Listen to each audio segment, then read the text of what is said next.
Good morning, guys. So last week we read the story Little Red and the Very Hungry Lion. And remember, it was very similar to another story you already know, which was Little Red Robin Hood. And you guys compared and contrasted the two different stories. So this week we are going to read a book called After the Fall, and it's about how Humpty Dumpty got back up again. And it's written by Dan Santat. And we talked about Little Red and the Very Hungry Lion because it was a folk tale. Remember, a folk tale is a story that's passed down from one generation to another. So your grandma might tell your mother, and then your mother might tell you, okay? And a long time ago, it started by word of mouth, which means that people just told stories, and then they would go and tell the story again, and then these stories always teach a lesson. Well, today we are going to talk about one of those types of folk tales, which is a nursery rhyme. Okay, and a nursery rhyme is just a short rhyme a nursery rhyme is a short rhyme for children that tells a story. Many times the poem is set to music, okay? So nursery rhymes are important for many reasons. They help us learn new words, and they also help us with counting. A lot of times they're counting, okay? So today we're going to read our story, which is based on a nursery rhyme because Humpty Dumpty was a nursery rhyme. So just real quickly, let's see if you can say Humpty Dumpty with me. You know, it says, Humpty Dumpty sat on a wall. Humpty Dumpty had a great fall. All the king's horses and all the king's men couldn't put Humpty together again. So see, it's very short, but it rhymes, so it helps children with those words. And it also helps them start to learn remember we talked about the repetition and rhythm of a story? Nursery rhymes are really good for that. So as we read this story, there are some vocabulary words that we're going to need to know. The first one is heights. And a height is a high place from which you can look out on. So you can see that they're looking over this height. A lot of times people are scared of heights. Terrified. Terrified means to be very, very scared. A bandage is a strip or cloth used to protect an injury. So you can see they're bandaging this guy's hand. And an idea is a thought or image that is formed in your mind.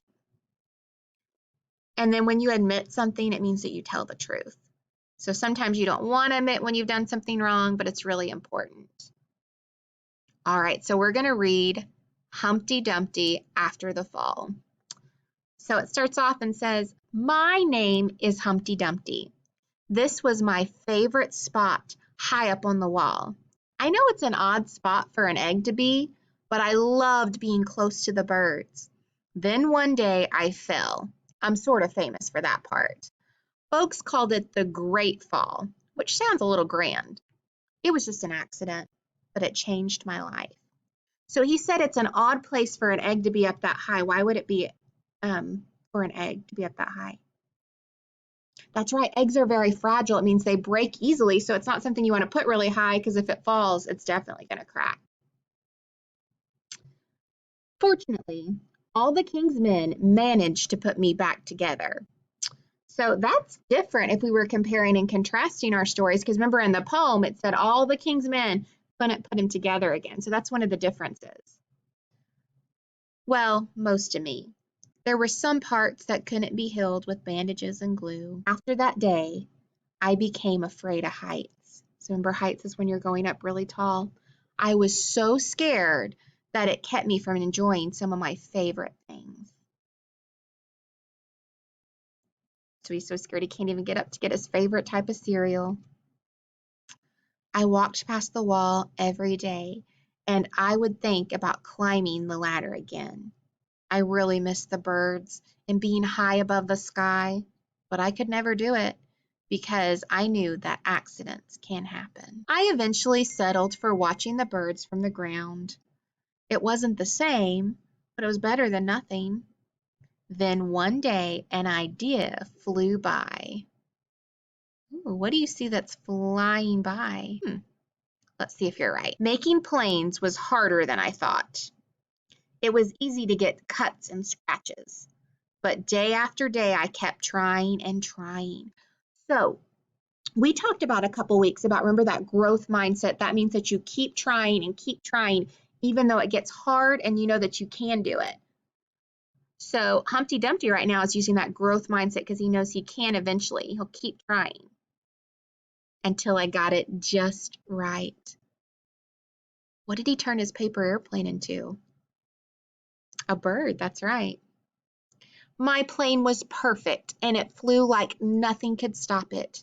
I hadn't felt that happy in a long time. It wasn't the same as being up in the sky with the birds, but it was close. Unfortunately, accidents happen. Let's go ahead and make a prediction. I want you to think about what accident do you think might have happened when you're flying a paper airplane? Let's see if you're right. They always do. What's going up on top of the wall?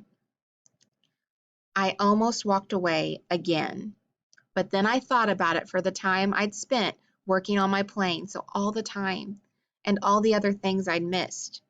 I decided I was going to climb that wall. But the higher I got, the more nervous I felt. I didn't want to admit it. Remember, admit it's one of those vocabulary words. So he didn't want to say it, but he did. I was terrified. I didn't look up. I didn't look down. I just kept climbing, one step at a time, until I was no longer afraid. Maybe now you won't think of me as the egg who was famous for falling. Hopefully, you'll remember me as the egg who got back up. Like he's so happy to be up there. And what's happening? Look, I want you to look. Crack, crack, crack. Then wings, and learned how to fly. So Humpty Dumpty was actually a bird's egg and eventually got to hatch and fly. Very good. All right, guys, so I'm going to show you what you're going to do in Seesaw now that we've read our book. All right, so we're going to practice that skill of comparing and contrasting. And this time we're going to compare the poem Humpty Dumpty, which remember we read a second ago, to the book After the Fall. So remember there are some big differences. So in case you don't remember the poem Humpty Dumpty, I've included it right here on slide 2. So you can read the poem, okay? So you're just going to, you can either write them or you can use the microphone tool and tell me and compare Humpty Dumpty, the poem, and After the Fall, the book.